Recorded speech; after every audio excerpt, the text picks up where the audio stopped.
بسم اللہ الرحمن الرحیم۔ السلام علیکم۔ آج جمعۃ المبارک ہے۔ آپ جانتے ہیں کہ جمعہ کے روز ہم رسول اللہ صلی اللہ علیہ وسلم کی سیرت پہ بات کرتے ہیں، یعنی اس موضوع پہ بات کرتے ہیں کہ جس موضوع کو اور جس پہلو کو اور سیرت کے اس اہم گوشے کو ہم بھول چکے ہیں، یعنی فراموش کر چکے ہیں۔ آج میں نے گفتگو کے حوالے سے ہی ایک موضوع کا انتخاب کیا ہے، اور وہ یہ ہے کہ کیا ہر وقت بولنا ہی ضروری ہوتا ہے کہ یا خاموشی بھی اختیار کرنی چاہیے۔ ہمارے ہاں چونکہ بولنا، گفتگو کرنا، اس کو علمیت اور ایک عالم ہونے کی علامت خیال کیا گیا ہے یا خیال کیا جاتا ہے، اور یہ خیال کیا جاتا ہے کہ جو خاموشی اختیار کرے یا کم بات کرتا ہو تو وہ شاید نہ تو عالم ہے، نہ پڑھا لکھا ہے، اور نہ ہی وہ بات کر سکتا ہے۔ ہمارا ماحول کچھ اس طرح بن گیا کہ اونچی آواز سے بولنا اور چیخ کر بولنا، یا جب تقریر کرنا، خطابت کرنا، تو پھر ایسا انداز اختیار کرنا کہ جس میں جوشیلا پن ہو، تو پھر ہم کہتے کہ ہاں یہ شخص عالم ہے، پڑھا لکھا ہے، اس کے پاس علم ہے۔ جو شخص کم بولتا ہے یا دھیمے لہجے میں بات کرتا ہے، بدقسمتی یہ ہے کہ ہمارے ہاں اس کو نہ سنا جاتا ہے، نہ پذیرائی ملتی ہے، اور نہ اس کی طرف توجہ کی جاتی ہے، چاہے وہ جیسی بھی گفتگو کر رہا ہو۔ لیکن رسول اللہ صلی اللہ علیہ وسلم کی سیرت کا جب ہم مطالعہ کرتے ہیں تو ہمیں یہ معلوم ہوتا ہے کہ رسول اللہ بولتے تھے، گفتگو فرماتے تھے جب ضرورت ہوتی تھی، ورنہ آپ خاموشی اور سکوت اختیار فرماتے تھے۔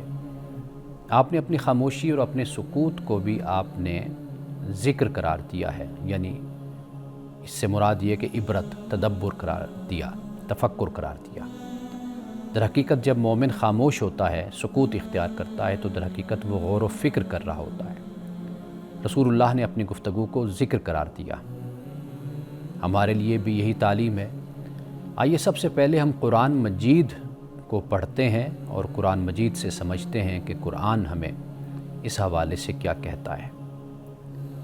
پہلی بات یہ ہے کہ قرآن مجید ہمیں یہ فرماتا ہے کہ وَقُولُوا لِلنَّاسِ حُسْنًا، کہ لوگوں سے بات کرو تو اچھے طریقے سے بات کرو۔ حسنہ سے مراد یہ ہے کہ جس سے بات کر رہے ہو تو اس کی انا کا خیال کرو، اس کے نفسیات کا خیال کرو، اس کے ذہنی معیار اور سطح کا خیال کرو، اور اس کے مطابق بات کیا کرو۔ یعنی ایسی گفتگو نہ کرو کہ جس سے دوسرا اپنی توہین محسوس کرے اور اس کی انا کو ٹھیس پہنچے۔ تو فرمایا وَقُولُوا لِلنَّاسِ حُسْنًا۔ اللہ سبحانہ وتعالیٰ نے قرآن مجید میں مسلمانوں کو اسی بات کی تلقین فرمائی ہے کہ دو راستے ہوتے ہیں، یا تو یہ ہے کہ آپ اچھے انداز میں بات کیجئے، یا دوسرا طریقہ یہ ہوتا ہے کہ آپ اعراض برت لیجئے، یعنی آپ ایوائڈ کر لیجئے۔ تیسرا راستہ کوئی نہیں ہے، یعنی کوئی یہ خیال کرے کہ وہ گالم گلوچ کرے، بدتمیزی کرے، یا سختی سے بات کرے، یا غیر مہذبانہ انداز اور غیر شائستہ انداز میں گفتگو کرے، تو اس کی کوئی اجازت ہوگی، یہ تیسرا راستہ ہے نہیں۔ قرآن مجید میں اللہ سبحانہ وتعالیٰ یہی فرماتا ہے کہ آپ یا تو اچھے طریقے سے بات کیجیے یا آپ اعراض برتیے۔ قرآن مجید وَاہْجُرْهُمْ حَجْرًا جَمِيلًا کی بات کرتا ہے، یعنی جب آپ علیحدہ ہوں تو اچھے طریقے سے علیحدہ ہوں۔ قرآن مجید صبر جمیل کی بات کرتا ہے۔ صبر جمیل یہی ہے کہ آپ استقامت سے، خاموشی سے، صبر سے آپ سنتے ہیں، گفتگو سے لڑ کر، جھگڑ کر آپ دوسرے پر غالب آنے کی کوشش نہیں کرتے۔ تو لہٰذا قرآن مجید ہمیں اس بات کی تعلیم دیتا ہے کہ اگر ہم گفتگو کریں تو بامقصد کریں، ورنہ پھر ہم خاموش رہیں۔ اب دیکھیے سورۃ المؤمنون میں اور اس کے علاوہ قرآن مجید میں کئی اور مقامات پر جو مومنین کی نشانیاں اور علامات بیان کی گئی ہیں، تو وہاں پہ اللہ سبحانہ وتعالیٰ نے یہ فرمایا ہے کہ وَالَّذِينَ هُمْ عَنِ اللَّغْوِ مُعْرِضُونَ، کہ مومنین وہ ہیں کہ جو لغو باتوں سے منہ موڑ لیتے ہیں، اعراض برتتے ہیں۔ قرآن مجید میں بہت سی نشانیاں مومنین کی بیان ہوئی ہیں، مثال کے طور پر کہ وہ نماز کی پابندی کرتے ہیں، نماز کا خیال کرتے ہیں، زکوٰۃ دیتے ہیں، اپنی فروج کی حفاظت کرتے ہیں، یہ سب کچھ قرآن پاک نے بیان کیا۔ اور وہیں پر ہی دیکھیے کہ یہ کتنی اہم بات ہے کہ اللہ سبحانہ وتعالیٰ یہ بھی فرماتا ہے کہ وَالَّذِينَ هُمْ عَنِ اللَّغْوِ مُعْرِضُونَ، کہ یہ جو مومن ہیں، فلاح پا جانے والے، ان میں بہت سی نشانیوں میں سے ایک نشانی یہ بھی ہوتی ہے کہ یہ لغو باتوں سے اعراض کرتے ہیں۔ اب لغو بات کیا ہے؟ لغو بات سے مراد وہ سب کچھ ہے جو بے مقصد ہے، جس میں کوئی مقصدیت نہیں ہے، جو غیر ضروری ہے، وہ سب کچھ لغو میں شامل ہو جاتا ہے۔ یعنی کہ جس میں گالم گلوچ ہے، جس میں سخت رویہ ہے، جس میں دوسرے کی توہین ہے، جس میں فحش اور بے حیائی کی باتیں ہیں، بری باتیں ہیں، جس میں غیبت ہے، جھوٹ ہے، دشنام ترازی ہے، اور جس میں دوسروں کے ناموں کو بگاڑنا ہے، برے القاب سے پکارنا ہے، یہ سب کچھ اس کے اندر آ جاتا ہے۔ تو قرآن مجید یہ کہتا ہے کہ جو مومنین ہیں وہ لغو باتوں سے اعراض برتتے ہیں۔ اب اس سے آگے ہم دیکھتے ہیں کہ قرآن مجید میں اللہ سبحانہ وتعالیٰ نے یہ بھی فرمایا کہ یا ایھا الذین آمنوا اتقوا اللہ وقولوا قولا سدیدا، اے ایمان والو اللہ کا تقوی اختیار کرو اور سیدھی بات کہا کرو۔ یعنی سدید سے مراد کے درست بات، جو بامقصد بات ہے وہ کہا کرو۔ تو لہٰذا پہلے اللہ نے تقوی کو بیان کر دیا اور پھر اس کے بعد قول سدید کی بات کر لی۔ اس لیے کہ جب انسان میں تقوی پیدا ہوتا ہے تو انسان کی گفتگو، اس کا گفتار، یہ سب کچھ نکھرتا ہے۔ یعنی وہ اپنی گفتگو پر، اپنے کلام پر، اپنے جملوں پر، اپنے الفاظ پر وہ پہرا بٹھاتا ہے کہ کوئی ایسی بات میرے منہ سے نہ نکلے کہ جو میرے رب کو پسند نہیں ہے۔ تو یہ قول سدید ہے، یعنی ابہام نہیں ہے، کوئی شک شبہ نہیں ہے، کوئی کنفیوژن نہیں ہے، بلکہ ایسی بات ہے کہ جو بالکل واضح ہے، صاف ہے اور ستھری بات ہے۔ حضرت مریم علیہ السلام کا جہاں ذکر قرآن پاک کرتا ہے تو وہاں پر اسی صورت میں، سورۃ مریم میں، حضرت زکریا کا بھی ذکر ہوتا ہے کہ 3 دن کا روزہ، ثلاثۃ لیال سویہ، تو یہ 3 راتیں، یہ روزہ یعنی خاموشی کا۔ معلوم یہ ہوتا ہے کہ پہلی امتوں میں خاموشی کا روزہ ہوتا تھا۔ حضرت مریم علیہ السلام، قرآن مجید بیان کرتا ہے انی نذرت للرحمن صوما فلن اکلم اليوم انسیہ، کہ میں نے رحمان کا روزہ منت مانی ہے، نظر کیا ہے، اور میں بات ہرگز نہیں کروں گی آج کسی انسان سے۔ اب یہ جو فرمایا کہ نہیں میرا روزہ ہے اور میں کسی سے بات نہیں کروں گی، تو معلوم یہ ہوتا ہے کہ خاموش رہنا، سکوت اختیار کرنا، یہ بھی عبادت ہوا کرتا تھا۔ اور یہ ہے اب بھی عبادت، اگر آپ اس پہ غور کریں کہ جب آپ خاموشی اختیار کرتے ہیں تو یہ خاموشی بھی ایک لحاظ سے جب اللہ کی طرف آپ متوجہ ہوتے ہیں اور اپنے آپ کو گناہوں سے بچاتے ہیں، اور خاص طور پر اپنی زبان کے گناہوں سے، تو یہ بھی انسان ایک لحاظ سے اللہ کی عبادت اور اطاعت میں ہوتا ہے۔ رسول اللہ صلی اللہ علیہ وسلم نے یہ فرمایا۔ اب آئیے ہم حدیث کی طرف آتے ہیں کہ رسول اللہ صلی اللہ علیہ وسلم نے فرمایا کہ اگر تم مجھے 2 چیزوں کی ضمانت دے دو تو میں تمہیں جنت کی ضمانت دیتا ہوں۔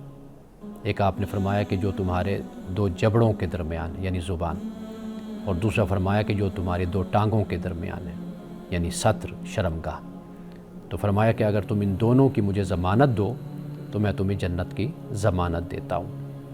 یعنی جتنے وبال اور جتنی مصیبتیں انسان پر آتی ہیں وہ ان 2 وجہوں سے آتی ہیں۔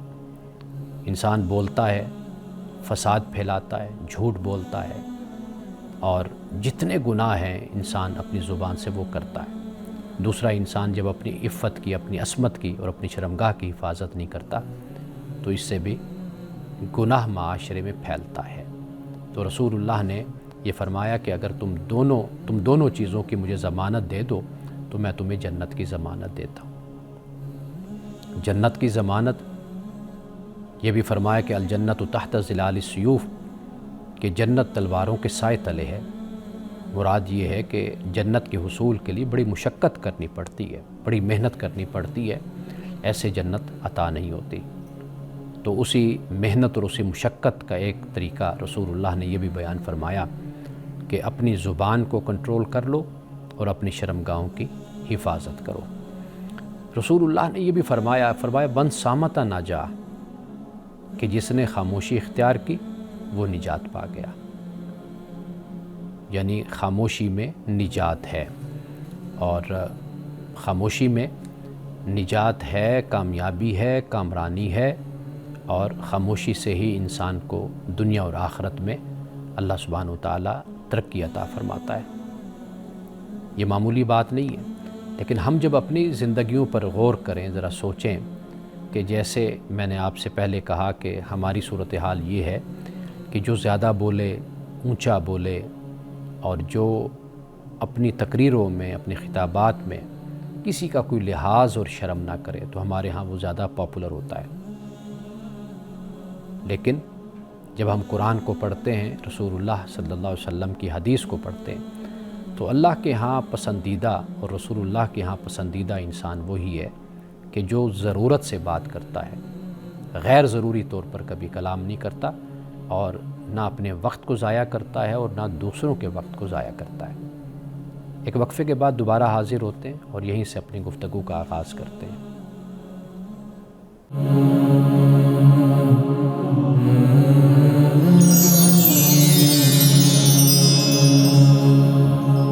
وقفے پہ جانے سے پہلے ہم خاموشی کے حوالے سے بات کر رہے ہیں، اور رسول اللہ صلی اللہ علیہ وسلم کی احادیث میں آپ کے سامنے بیان کر رہا ہوں۔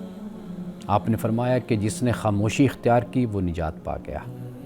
اب دیکھیے ایک اور مقام پر رسول اللہ نے یہ فرمایا، بخاری اور مسلم کی حدیث ہے، فرمایا کہ من کان یؤمن باللہ والیوم الآخر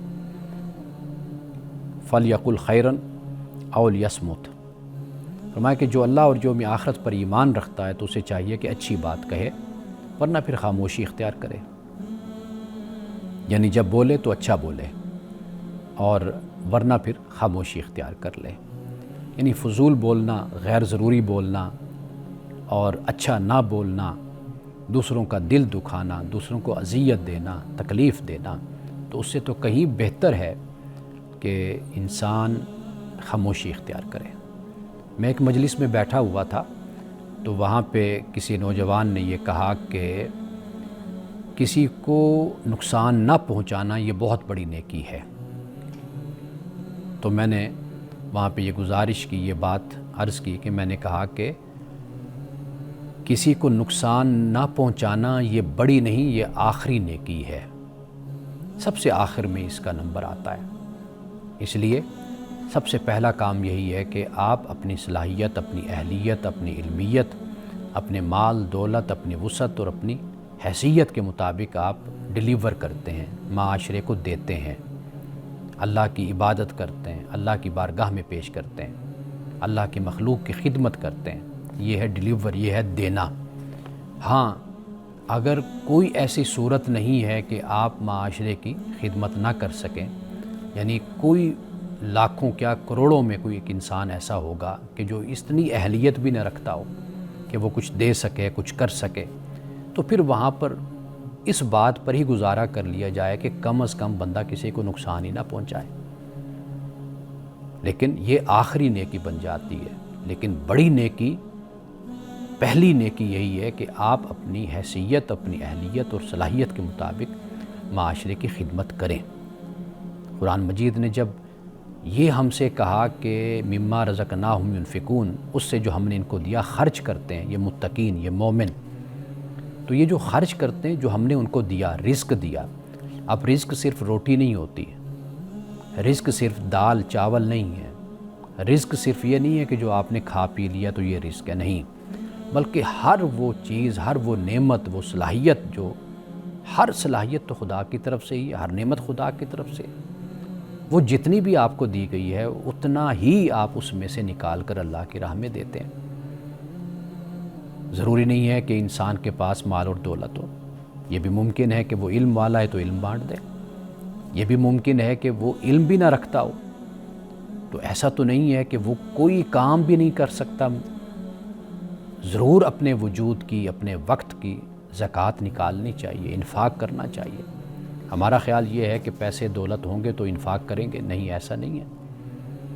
کوئی شخص ایسا ہوتا ہے کہ جس کے پاس دولت ہے، وہ دولت خرچ کر رہا ہے، تو آخر اس دولت کی تقسیم کے لیے بھی تو اسے لوگوں کی ضرورت ہوتی ہے، آخر اس آگے کام کو بڑھانے کے لیے بھی تو لوگوں کی ضرورت ہوتی ہے، وہ ورکر ہوتے ہیں، وہ ساتھ والنٹیئرز جو ہوتے ہیں، جو ہم کہتے ہیں جن کو کہ وہ اپنی طرف سے خود اپنی خدمات پیش کرنے والے لوگ ہوتے ہیں۔ تو ایسے بہت سے شعبے اور بہت سے معاملات ہوتے ہیں کہ جن میں دولت کی ضرورت نہیں ہوتی، علمیت کی بھی ضرورت نہیں ہوتی، وہاں پر آپ کی جسمانی طور پر فزیکلی آپ کی ضرورت ہے کہ وہاں پر آپ کچھ وقت دے دیں، اس کو اپنے آپ کو اس کام کے لیے خرچ کر دیں، تو اللہ اس کو بھی قبول کرنے والا ہے۔ تو لہٰذا یہ بات یاد رکھیے کہ جب رسول اللہ یہ فرماتے ہیں کہ آپ کو چاہیے کہ آپ اچھی بات کہیں یا پھر خاموشی اختیار کر لیں، یہ دونوں راستے آپ کے پاس ہیں، اور خاموشی اختیار کرنا اس کی ہمیں پریکٹس کرنی چاہیے، اس کی ہمیں تربیت لینی چاہیے، ہمیں مشق کرنی چاہیے، ہمیں ایسے لوگوں کے پاس بیٹھنا چاہیے کہ جو ہمیں اس کی تربیت دیں، ہمیں بتائیں کہ خاموشی بھی یہ بھی زندگی کا ایک حصہ ہے، اس کو بھی اختیار کریں۔ بے وجہ بے سبب اور ہر جگہ پر بیٹھ کر بولتے رہنا اور اونچا بولنا، کچھ لوگوں کی آواز بہت بلند ہوتی ہے، اس پر بھی اپنے آپ کو کنٹرول کرنا چاہیے، آواز اتنی ہو کہ دوسرے تک پہنچ جائے، وہ سن لے اور اس پر وہ آواز گرا نہ گزرے، اس کے لیے بوجھ نہ بنے، اس کے لیے اذیت کا باعث نہ بنے۔ قرآن پاک نے بھی ان انکر الاصوات لصوت الحمیر فرمایا کہ جو بدترین آوازیں ہیں، بدصورت آوازیں ہیں، فرمایا کہ ان میں سے ایک آواز گدھے کی آواز ہے۔ کتنی اونچی آواز ہوتی ہے۔ تو لہٰذا خاموشی اختیار کیجئے، اگر بولنا ہے تو ضرورت کے مطابق بولیے اور اپنی آواز کو اتنا رکھیے کہ دوسرے کو آپ کی بات سمجھ آ جائے۔ رسول اللہ صلی اللہ علیہ وسلم نے ایک مقام پر یہ بھی فرمایا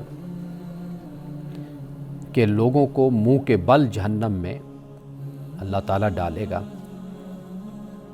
تو عرض کی یا رسول اللہ، سب سے جو بری چیز یعنی جو سبب بننے والی ہے وہ کیا چیز ہے کہ جس کی وجہ سے انسان جہنم میں جائیں گے؟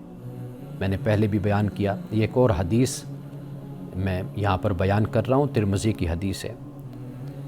تو وہ فرمایا کہ 2 وجہوں سے، زبان کا گناہ اور شرمگاہ کا گناہ، یعنی وہ شخص کہ جو اپنی زبان کی حفاظت نہیں کرتا اور جو اپنے آپ کو گناہوں سے نہیں بچاتا، یعنی بدی سے، زنا سے اور شرمگاہ کے گناہوں سے اپنے آپ کو نہیں بچاتا، تو فرمایا کہ اللہ ان کو جہنم میں اوندھے منہ ان کو جہنم میں ڈالے گا۔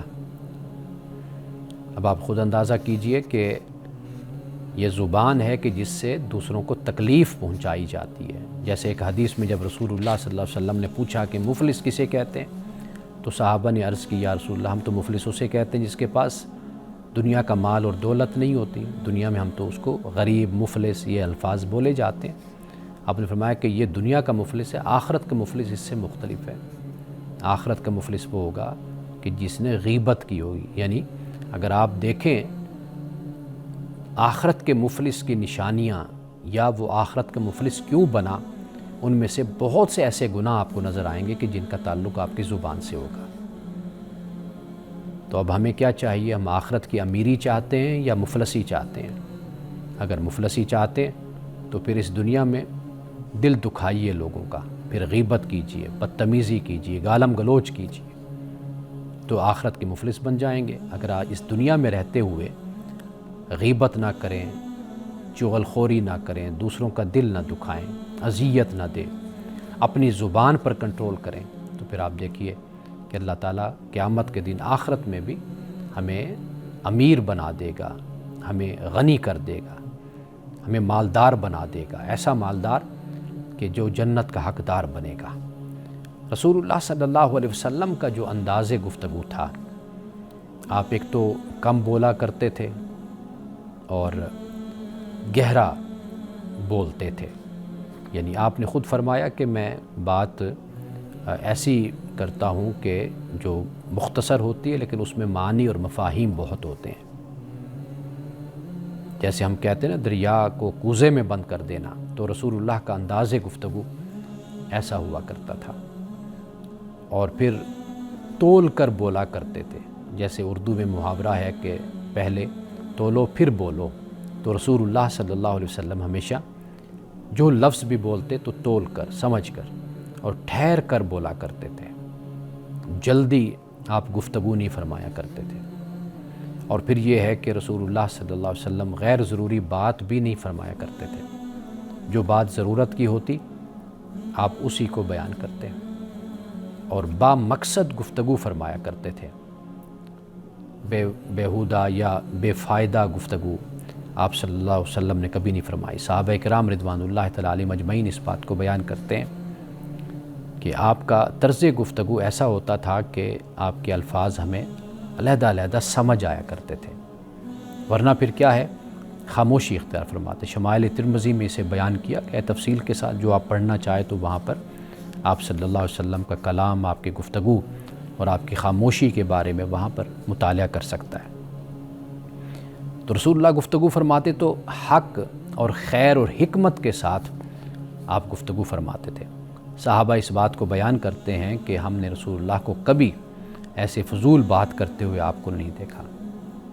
رسول اللہ کی خاموشی بھی حکمت تھی اور آپ کی گفتگو بھی آپ کی حکمت ہوا کرتی تھی۔ اب آپ اندازہ کیجئے کہ آپ اپنے گھر میں ہوتے تو تب بھی آپ کا انداز گفتگو یہی ہوتا۔ اس میں کوئی شک نہیں ہے کہ جب انسان اپنے گھر میں ہوتا ہے تو وہاں پر بے تکلفی بھی ہوتی ہے اور فرینکنیس بھی ہوتی ہے۔ انسان اپنی بیوی کے ساتھ، بچوں کے ساتھ، گھر والوں کے ساتھ وہاں پر ماحول بالکل مختلف ہوتا ہے۔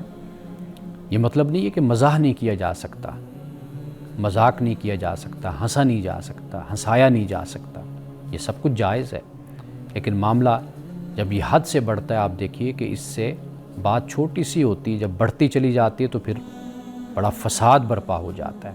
ایسا بھی ہم نے دیکھا، بات چھوٹی سی ہوتی ہے، وہاں سے ایسے بات شروع ہوئی مذاق میں کہ آخر پھر لڑائی پر جا کر اور علیحدگی پر جا کر بات ختم ہوئی۔ تو لہٰذا آغاز سے ہی سوچ سمجھ کر انسان کو چلنا چاہیے۔ ابھی اسی پر ہی ہم گفتگو کرتے ہیں، مزید اس کے جو اخلاقی اور نفسیاتی فائدے ہیں تو ان پر بھی میں بات کرتا ہوں، لیکن ایک وقفے کے بعد۔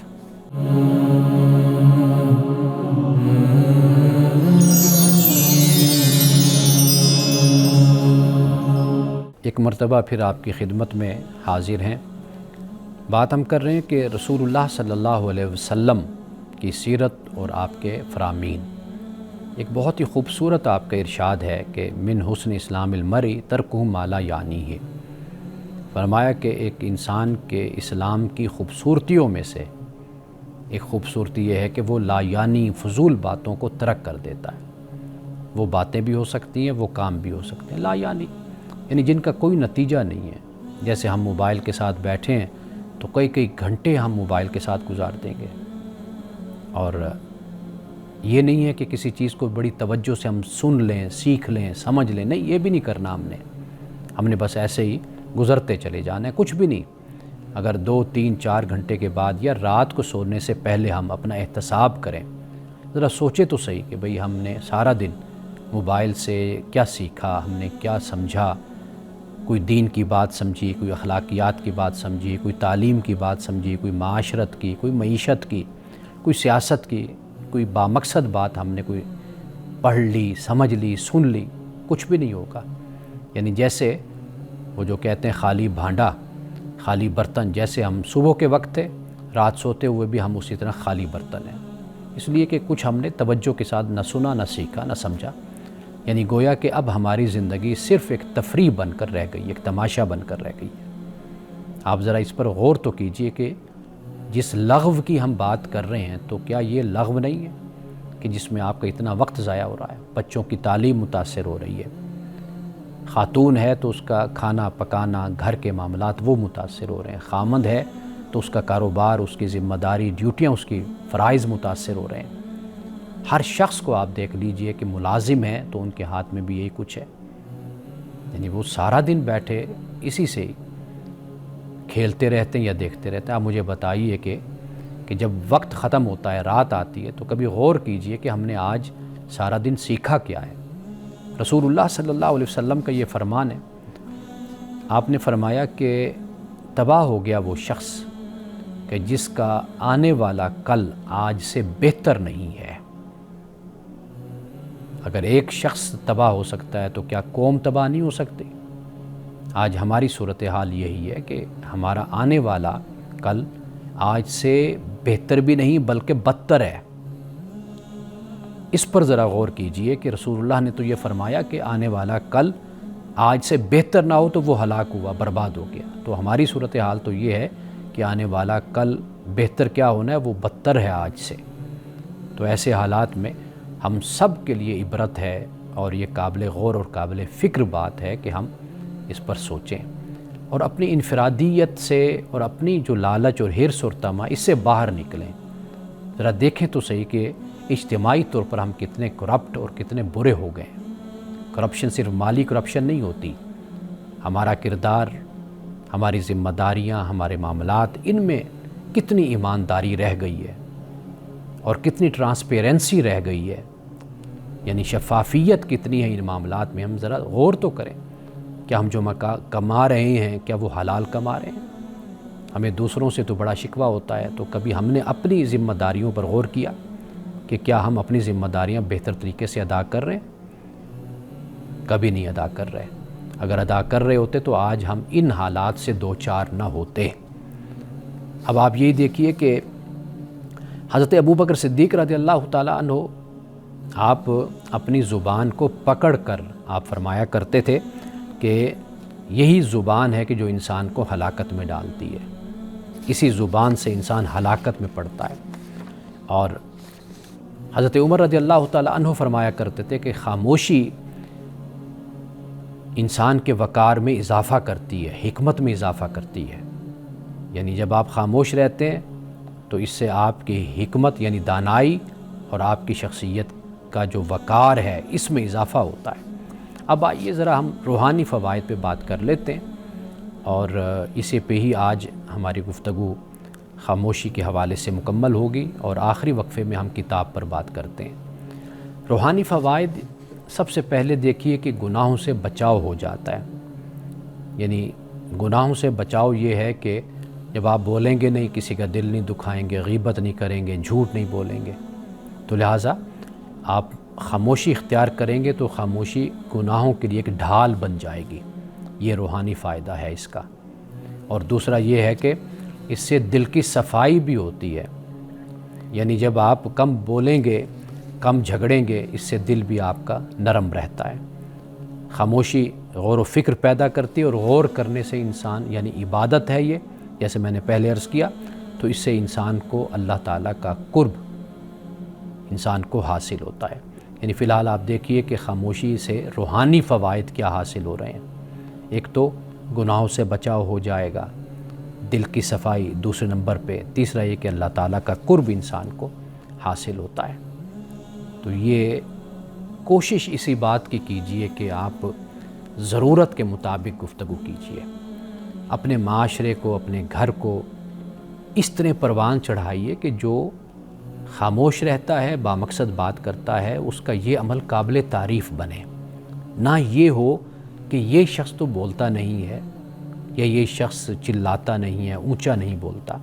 آج ہماری مسجدیں دیکھ لیں، ممبر و محراب دیکھ لیں، آپ ہماری اسمبلیاں دیکھ لیں، ہمارے دفاتر دیکھ لیں، ہمارے اجتماعات دیکھ لیں، ہمارے جلسے اور جلوس دیکھ لیں، آپ وہاں پر یہی صورتحال ہے۔ وہی شخص زیادہ پذیرائی حاصل کرتا ہے کہ جو بہت زیادہ چلاتا ہے، شور کرتا ہے، دوسروں پر تہمت لگاتا ہے، الزام لگاتا ہے، دوسروں کے خلاف باتیں کرتا ہے، ذاتیات پر گفتگو کرتا ہے، وہ زیادہ پاپولر ہوتا ہے ہمارے معاشرے میں، جو جذباتی انداز سے بات کرتا ہے۔ تو لہٰذا ہمیں چاہیے کہ ہم اپنے معاشرے کی جو نارمز ہیں، اقدار ہیں، ان کو ہم تبدیل کریں، ان کو بدلیں، ہم ان اقدار اور ویلیوز پہ لائیں کہ جو ہمیں اللہ اور اس کے رسول نے دی ہیں، جو در حقیقت انسانی ویلیوز ہیں، انسانی اقدار ہیں، اور یہ وہ ویلیوز ہیں کہ جو عقل اور فطرت اور انسان ان کو تسلیم کرتا ہے، ان کی خوبیوں کو۔ تو یہ ارادہ کیجئے آج سے کہ ہم ضرورت کے وقت کلام اور گفتگو کریں گے، اور بے ضرورت ہم نہیں کریں گے، ہم خاموشی کو ترجیح دیں گے۔ وقفے کے بعد دوبارہ حاضر ہوتے ہیں اور کتاب پہ ہم بات کرتے ہیں۔ آج کی کتاب بہت ہی زیادہ اہم ہے۔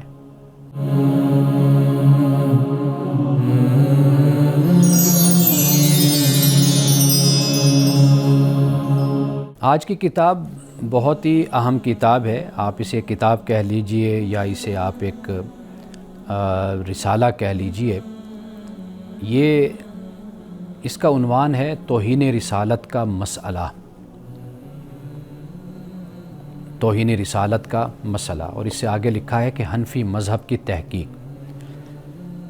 یہ در حقیقت علامہ ابن عابدین، علامہ شامی جن کو کہا جاتا ہے، بر صغیر کے بہت بڑے یہ عالم تھے، حنفی عالم تھے۔ ان کی کتاب ہے یا ان کا ایک رسالہ ہے تنبیہ الولاۃ والحکام، اردو ترجمہ بھی اس میں موجود ہے، اور مزید اس کی جو وضاحت ہے، اس کی شرح ہے، وہ بھی ساتھ ہے۔ اور اس میں جو کام ہے، مقدمہ و تعلیقات، یہ ڈاکٹر محمد مشتاق احمد صاحب کا یہ کام ہے، یہ خدمت ہے، اور یہ بہت ہی اہم ڈاکٹر محمد مشتاق احمد صاحب انہوں نے پہلے بھی اسی موضوع پہ بڑا کام کیا ہے، یعنی آپ کہہ لیجئے ایک دہائی پہلے، تو اس وقت بھی بڑی تحقیق کے ساتھ، عرقریزی کے ساتھ انہوں نے اس پہ کام کیا تھا، چونکہ ان کا شعبہ جو ہے وہ اسلامی قانون ہے، اور اسلام آباد میں اسلامک یونیورسٹی میں یہ پڑھا بھی رہے ہیں یا پڑھاتے رہے ہیں پہلے، اور اسی طرح گزشتہ مہینوں میں آپ کہہ لیجئے یہ چیف جسٹس کے ساتھ بھی رہے ہیں، ریٹائرڈ چیف جسٹس کے ساتھ سپریم کورٹ کے، تو ماشاءاللہ عالم ہیں، اور قانون پر، اسلامی قانون پر بڑی ان کی دسترس ہے۔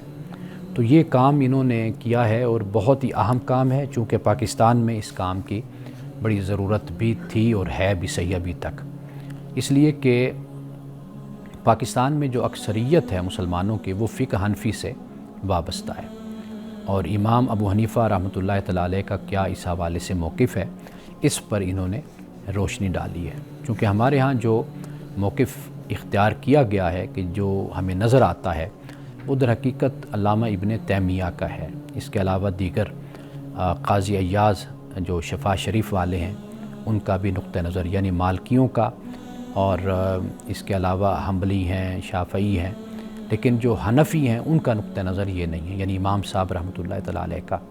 تو اس میں جو فقہ حنفی کا نقطہ نظر ہے وہ واضح کیا گیا ہے، اور بہت اہم کتاب ہے، اور میں یہ چاہتا ہوں کہ جو اہل علم ہیں وہ تو اس کو پڑھیں ہی پڑھیں، ضرور اس کا مطالعہ کریں، لیکن عام لوگ بھی اس کتاب سے استفادہ کر سکتے ہیں۔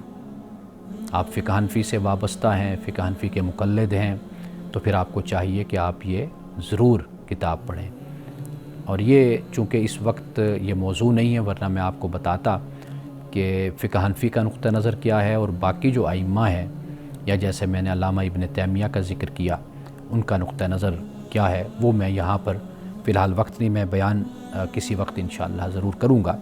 اب آپ دیکھیے کہ اس میں مختلف باب باندھے گئے ہیں، اور علامہ شامی کا جو نقطہ نظر ہے، چونکہ وہ فقہ حنفی سے وابستہ ہیں، تو ان کا نقطہ نظر وہی ہے کہ جو علماء احناف کا ہے، وہ یہ ہے کہ اگر کوئی شخص ایسا ہے کہ جس نے کچھ ایسا کہہ دیا، لکھ دیا، یا بات ہو گئی، تو یہ اس پر ہی ڈیپینڈ کرتا ہے، اس سے اس کی وضاحت لی جاتی ہے کہ بھئی آپ نے یہ کہا ہے تو اس سے کیا مراد ہے۔ اور احناف کے نزدیک یہ بھی ہے کہ اگر 100 یعنی پوائنٹس ہیں مثال کے طور پر، تو ان میں سے 99 پوائنٹس جو ان سے ہیں وہ توہین کی طرف جاتے ہیں، لیکن ایک نقطہ جس بنیاد پر تعویل کی جا سکتی ہے، تو احناف کے نزدیک یہ ہے کہ اس کی، اس عبارت کی، اس قول کی، اس بات کی تعویل کی جائے گی، یعنی اس پر وہ حکم لاگو نہیں کیا جائے گا۔ تو یہ ایک بڑی اہم بات ہے۔ اسی طرح دوسری بات جو ہے وہ یہ ہے کہ جو ایسا کچھ کر بیٹھتا ہے تو اس کی توبہ بھی قبول ہے، اگر وہ توبہ کرتا ہے تو اس کی توبہ قبول ہے۔ تو لہٰذا یہ ایک تفصیلی موضوع ہے، کبھی اس پر بات کریں گے، لیکن میں نے آپ کے سامنے جو یہ ایک کتاب آپ کہہ لیجیے پیش کی ہے، آپ ضرور اس سے استفادہ کریں، اور جو لینا چاہے وہ ہم سے رابطہ کر سکتا ہے، ہمارے نمبر موجود ہیں، اسکرین پر چلتے ہیں، تو آپ جو خواہش مند ہو تو ضرور آپ ہماری ٹیم سے رابطہ کریں گے تو یہ کتاب آپ کو پہنچا دی جائے گی۔ انہی الفاظ کے ساتھ آج کے اس پروگرام سے اجازت دیجیے، انشاءاللہ آپ سے دوبارہ ملاقات ہوگی۔ السلام علیکم ورحمۃ اللہ وبرکاتہ۔